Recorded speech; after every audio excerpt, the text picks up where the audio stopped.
성도 여러분들은 그 억울한 일을 당하신 적이 있습니까? 제가 이제 뭐 좀 새벽부터 죄송하긴 하지만 제가 이제 조금 이제 40년을 조금 더 살았습니다.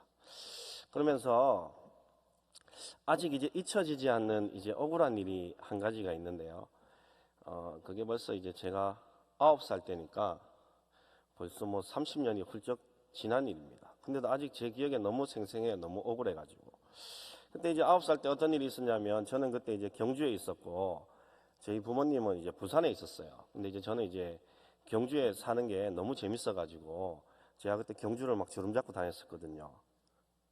보기에는 그렇게 안 보이시죠? 근데 그래가지고 너무 재밌어가지고 부산에를 이렇게 부모님 따라 안 갔어요. 그래가지고 할머니 집에 있었는데 그러니까 이제 그 어머님이 그 9살 된 애가 안 따라오겠다 하고 그 얼마나 좀 안타까웠겠습니까? 그래가지고 그 당시에 이제 경주에 이제 아들을 보러 잠깐 왔다가 올라가면서 이제 저에게 이제 10,000원짜리 하나를 주고 갔어요. 그래갖고 신발 주머니에 이렇게 10,000원짜리를 이렇게 고이고이 이렇게 모셔놨는데 아버지가 한 날 집에 오셨더라고요. 그러면서 이제 아버지가 야, 너 엄마가 준 그 10,000원 어디 있어? 이러더라고요. 그래가지고 저 신발 주머니 안에 있습니다. 그러면 신발 주머니 열어보니까 그 10,000원이 없는 거예요. 그래가지고 그때부터 아버지가 막 저를 막 때리기 시작하는데 10,000원을 어디에다 썼냐고. 저는 제가 안 썼거든요. 근데 막 아버지가 막 때리면서 10,000원. 근데 저는 그게 얼마나 억울한지. 아니 내가 썼으면은 그 썼으면은 썼다고 이렇게 뭐 얘기를 하면 되는데 안 썼으니까 안 썼다 얘기했는데 자꾸 어디 갔냐 그러고. 그리고 또 한 번 더 생각해 보면 더 웃긴 거잖아요. 왜냐면 그 10,000원이 누구 겁니까? 제 거예요. 제 아버지 거 아닌데 내 거를 뭐 내가 10,000원을 쓰던 뭐 있든 없든 그게 뭔 상관입니까? 근데 그 10,000원이 없어졌다고 나를 막 그때부터 막 때리기 시작하는데 야, 저는 그게 세월이 막 너무 많이 지나도 생생하게 잊혀지지가 않더라고요. 그래가지고 제가 그 이제 장성해서 저도 이제 아들을 놓고 그러면서 이제 아버지에게 한번 물어봤습니다. 아버지 그때 그 10,000원 그거 내가 진짜 안 가져갔어요. 그 왜 때렸어요 저를? 그러니까 내가 언제 니를 때렸노? 또 그러시더라고. 그 때린 사람은 기억을 못하고 맞은 사람만 기억을 하는데 그래 이제 상당히 억울하더라고요. 그러면서 이제 제가 드는 생각이 억울하면 이 잊혀지지가 않고 그죠? 그게 기억에 계속 남아있고 그 억울함이 그리고 우리 모르겠습니다. 한국 사람이 특징인지는 모르겠지만 억울하면 그 억울함을 풀어야 돼요. 그게 우리의 적성이거든요. 제가 이제 뭐 우리 교인분들도 보면 억울한 일이 있으면 그거를 이렇게 덮고 가는 분은 거의 없어요. 나의 억울함을 꼭 풀어야지, 막 붙어서라도, 성도끼리 붙어서라도 억울함을 꼭 풀어야지, 이게 거의 뭐 억울함을 덮고 가는 분이 거의 없더라고요. 그래서 내가 뭐 그 억울함을 푼다라는 게 잘못됐다는 게 아니라 그만큼 그 억울함이 주는 그런 우리에게 그 억울함, 그런 힘이 있다라는 것이죠. 근데 오늘 본문에 등장하는 오늘 이 사도 바울도 이 상당히 억울한 상황입니다. 사도 바울은 이제 이방인을 데리고 성전에 들어간 일이 없어요. 근데 이제 단지 그 이방인하고 예루살렘에 이제 같이는 있었거든요. 근데 이제 많은 사람들이 사도 바울이 그 예루살렘에 이방인하고 같이 있었다는 그 이유 때문에 사도 바울이 그 이방인을 성전에까지 데리고 들어갔을 것이다라는 소문이 돌기 시작했고 그 소문은 이제 어느 순간 소문이 아닌 진실로 둔갑하게 되고 그래서 사도 바울이 오늘 붙잡히게 되고 체포되게 되고 억울하게 매를 받고 신문을 당하고 있는 그러한 상황이거든요. 근데 이러한 상황 가운데 사도 바울이 이렇게 오늘 본문에 보면 변론의 시간을 이렇게 달라고 합니다. 이렇게 변론의 시간을 달라고 해서 변론을 하기 시작하는데 근데 이제 1절 말씀에 보면 변론을 이렇게 시작하고 있습니다. 부형들아 내가 지금 여러분 앞에서 변명하는 말을 들으라 이렇게 변명을 하고 시작하고 있죠. 근데 여기서 이제 부형들아 이렇게 말하고 있는데 이 부형들아 이 의미는 형제들아 뭐 아버지들아 이런 의미가 있는데 근데 이게 사실 극존칭을 쓰고 있는 것이거든요.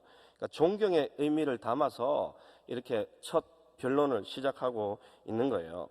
이게 지금 저는 상당한 의미가 있다라고 생각합니다. 왜 그러냐면 우리가 억울하고 막 그러한 힘든 누군가에게 누명을 당했을 때는 대번에 우리는 어떻게 합니까? 따지고 듭니다. 야, 네가 뭔데 그런 소문을 내고 죄송합니다 새벽부터 니까지 깨 막 이런 얘기까지 가고 네가 뭔데 나에 대해서 그런 소문을 내고. 저도 그렇잖아요. 저를 낳아준 아버지인데 아버지한테 아버지 왜 그랬냐고 저도 막 따지고 막 대듭니다 아버지한테. 왜냐하면 억울하니까.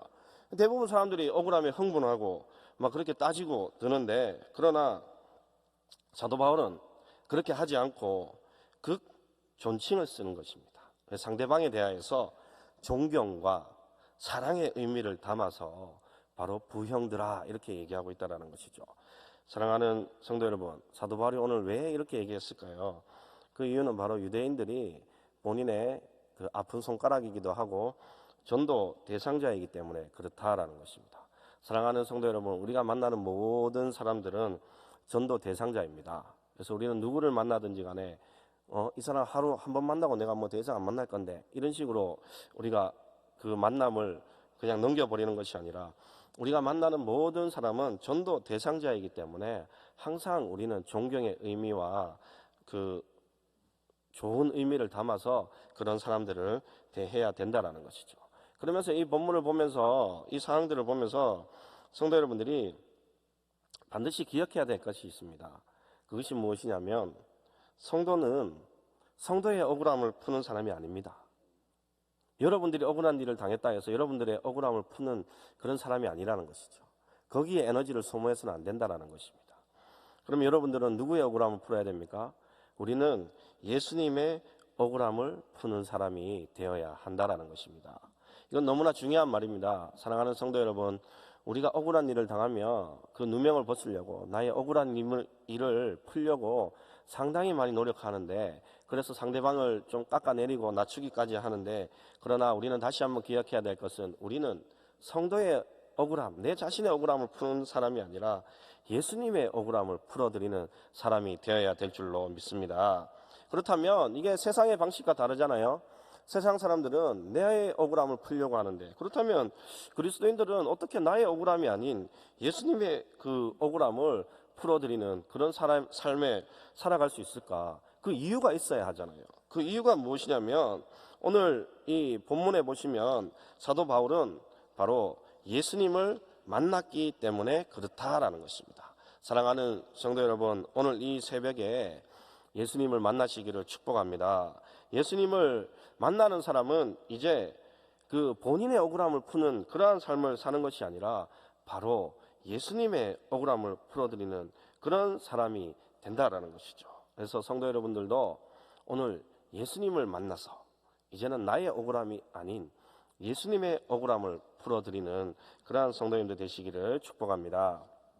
오늘 그리고 10절 말씀에 보면, 내가 이르되 주님 무엇을 하리이까? 주께서 이르시되 일어나 다메섹으로 들어가라. 내가 할 모든 것을 거기서 누가 이르리라 하시거늘. 이렇게 말씀하고 있습니다. 이거는 이제 사도 바울의 이제 그 지난 고백, 간증이라고 할 수도 있는데요. 근데 여기에서 보면 좀 이상한 것이 있어요. 왜냐하면 예수님을 이제 만났으면 이제 다시 사도 바울은 사실 예루살렘으로 돌아가는 것이 맞습니다. 이제 예수님을 만났기 때문에. 이제 사도 바울이 어디를 가는 길이었습니까? 예수 믿는 사람을 잡아 죽이러 가는 길이었는데, 근데 이제 거기에서 이제 예수님을 만났기 때문에 그 길을 그대로 가는 것이 아니라, 잡아 죽이러 이제 가는 그 길을 그대로 가는 것이 아니라 이제 돌이켜서 예루살렘으로 다시 돌아가야 하는데, 근데 이제 예수님은 다메섹으로 그대로 가라 이렇게 말씀하고 있거든요. 그러니까 어찌 보면 네가 핍박하던 길, 네가 가려고 했던 그 길을 가라 이렇게 그대로 말씀하시는데, 여기에 저는 조금 중요한 의미가 있다고 생각합니다. 어떤 의미가 있냐면, 성도 여러분, 우리가 예수님을 만났다고 해서, 사도 바울도 만났잖아요. 만났다고 해서 모든 상황이 해결되고 변화되고 그렇게 안 됩니다. 여러분, 오늘도 여기서 막 간절히 기도하고 막 눈물 흘리고 막 예수님, 내가 오늘 예수님 만났다, 영접했다, 이 문 밖에 나가보세요. 여러분 괴롭히는 사람은 그대로 있습니다. 여러분 힘들게 하는 일은 그대로 있고요. 상황이 변하지 않는다는 것이죠. 그럼 뭐가 변합니까? 상황은 변하지 않지만 목적이 변한다는 것입니다. 사도 바울의 상황도 변하지 않았어요. 그러나 이제는 사도 바울이 예수님을 잡아 죽이러 가는 그런 사람이 아니라, 이제는 예수님의 복음을 전파하는 그런 사람으로 변화되게 된다라는 것이죠. 상황은 변하지 않습니다. 그러나 목적이 바뀌게 되었다라는 것이죠. 제가 이제 학교 다닐 때 그 도올 김영옥이라는 분이 지금은 이제 저도 뭐 하시는지 잘 모르겠어요. 살아 계시는지. 그때는 이제 굉장했습니다. 그래가지고 저도 이제 신학교에서 공부할 때마다 교수님들이 막 도올 김영옥 욕을 너무 많이 했어요. 뭐 저 인간 저거 저렇게 공부를 많이 해가지고 옛날에 뭐 교회도 다녔다 카더만 뭐 아버지가 목사님이라 카더만 뭐 이런 말도 있고, 그래서 어떻게 기독교를 저렇게 막 비판을 하고 막 그래가지고 막 실제로 도올 김영옥 강의 듣고 막 기독교는 가짜다 뭐 거짓말이다 이런 분들도 많이 있었거든요. 그러면서 막 그때 신학생들도 막 그래가지고 막 덩달아서 막 도올 김영옥이는 사라져야 될 인간이다, 없어져야 될 사람이다 막 그랬어요. 근데 이제 어떤 한 분이 딱 다른 얘기를 하시더라고요. 도올 김영옥이는 자기는 이렇게 기도한대요. 없어져야 될 사람, 사라져야 될 사람, 기독교에 방해될 사람, 그 사람이 아니고 도올 김영옥이를 기도를 하면서 어떻게 기도하냐면 사도 바울과 같이 변화되어서 복음을 위하여서 쓰임받는 사람이 되기를 원합니다. 이렇게 기도한다는 거예요.